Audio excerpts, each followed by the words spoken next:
Hello viewers, 2024 का साल अब बस कुछ ही दिनों में खत्म होने वाला है। इन्हीं कुछ बचे हुए दिनों में अगर हम रिकॉल करें तो हमें 2024 के कुछ कंट्रोवर्शियल केसेस याद आएंगे, जहां पर बुलडोजर जस्टिस से लेकर इलीगल एस्टैब्लिशमेंट की बातें हुई हैं। अब अगर हम और गहराई में जाएं तो ये कुछ केसेस सिर्फ आम लीगल डिस्प्यूट नहीं थे। ये religious differences, religious places of worship etcetera जैसे मुद्दों को हाईलाइट करते थे, जिसको लेकर आपने देखा होगा कि कैसे सुप्रीम कोर्ट से लेकर आम जनता के बीच काफी ज्यादा डिस्कशन देखने को मिले। पर अब इस साल इतना कुछ होने के बाद हैरानी की बात क्या है? दरअसल जहां इन बुलडोजर जस्टिस के मामले और प्लेसेस ऑफ वर्शिप एक्ट से रिलेटेड केसेस कोर्ट्स में अब भी अपनी जगह बनाए हुए हैं, वहीं एक और मामला ऐसा आ गया है जिसने सीधा एक जज के ऊपर वार किया है। जी हाँ, आपने बिल्कुल सही सुना। इश्यूज जिसे अब तक एक कॉमन सिटीजन फेस कर रहा था, अब एक हाई कोर्ट के जज को भी फेस करना पड़ा है। और नतीजा ये है कि इसकी गूंज चीफ जस्टिस ऑफ इंडिया से लेकर प्रेसिडेंट ऑफ इंडिया तक पहुंच चुकी है। तो क्या है ये मामला, आइए इसे डिटेल में जानते हैं। दरअसल ये नई कंट्रोवर्सी तब उठी जब एक मामले में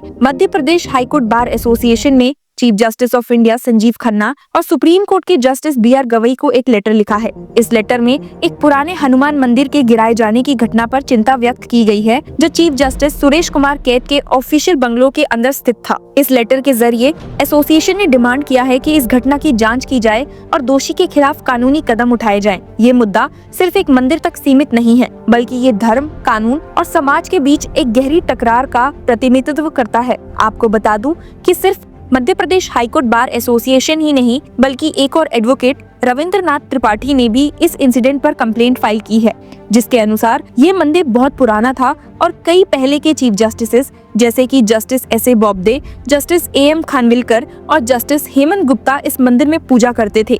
इनमें से कई बाद में सुप्रीम कोर्ट में जज भी बने। कंप्लेंट में लिखा है कि मंदिर सिर्फ एक आस्था का स्थल नहीं था, बल्कि एक ऐतिहासिक धरोहर भी था, जो कानून और धर्म का मेल का प्रतीक था। जब ये मंदिर गिराया गया तब एक बड़े सामाजिक और इमोशनल असर का सामना करना पड़ा। कंप्लेंट और लेटर में जस्टिस सुरेश कुमार कैत के ऊपर आरोप लगा है कि उन्होंने अपने पर्सनल बिलीफ्स के कारण ये मंदिर गिरवाया। बार एसोसिएशन के प्रेसिडेंट धने कुमार जैन ने कहा है, जस्टिस बोबडे रहे हैं वहाँ, जस्टिस खानविलकर रहे हैं, पटनायक रहे हैं, ये सारे जजेस का एडवोकेट बताए हैं कि पूजा होती थी, ये एक छोटा सा मंदिर है, सब पूजा करते थे। लेकिन अब बताया जा रहा है कि जस्टिस कैत ने उसे हटवा दिया है। उन्होंने फर्दर सजेस्ट किया that there is a possible reason for justice Kait removing the temple could be his adherence to Buddhism. पर उन्होंने आगे पॉइंट आउट किया, लेकिन ये तो ऑफिशियल रेजिडेंस है, ये तो बड़ी बात हो गई और इस पे इन्वेस्टिगेशन होनी चाहिए। अच्छी बात है कि जज बुद्धा को फॉलो करते हैं, हमें कोई दिक्कत नहीं, लेकिन ऐसे मंदिर हटाना सही नहीं अगर ऐसा हुआ है तो। लेटर के अकॉर्डिंग मुस्लिम चीफ जस्टिस जिन्होंने मध्य प्रदेश में सर्व किया था, लाइक जस्टिस रफत आलम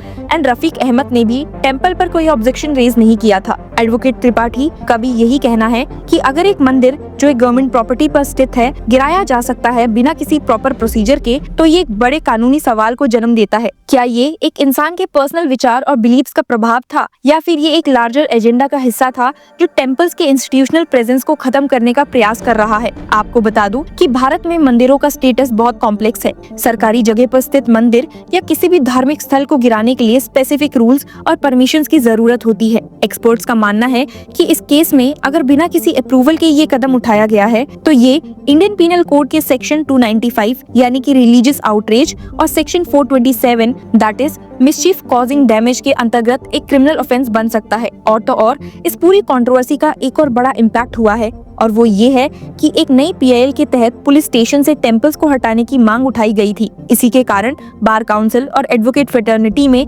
आशंकाएं हैं कि जस्टिस कैत जो इस PIL को सुन रहे हैं इम्पार्शियल नहीं रहेंगे, और इसी वजह से उनके रेक्यूजल की डिमांड भी की गई है। ये एक और डिबेट को शुरू करता है कि क्या जजेस अपने पर्सनल बायसेस को अपने डिसीजन से अलग रख सकते हैं, या उनका पर्सनल फेथ उनके जुडिशियल डिसीजंस को प्रभावित करता है। लीगल एक्सपर्ट्स मान रहे हैं कि ये मुद्दा सिर्फ मध्य प्रदेश तक सीमित नहीं रहेगा, इससे जुडिशरी और पब्लिक ट्रस्ट के बीच एक नई डिबेट का आगाज हो सकता है। अगर एक जज सरकारी प्रॉपर्टी पर स्थित मंदिर को गिरवा सकता है तो ये एक प्रेसिडेंट सेट करेगा जो और धार्मिक स्थल को भी प्रभावित कर सकता है, और अगर ये बिना किसी लीगल प्रोसेस के किया गया है तो जुडिशरी की क्रेडिबिलिटी पर भी सवाल उठते हैं।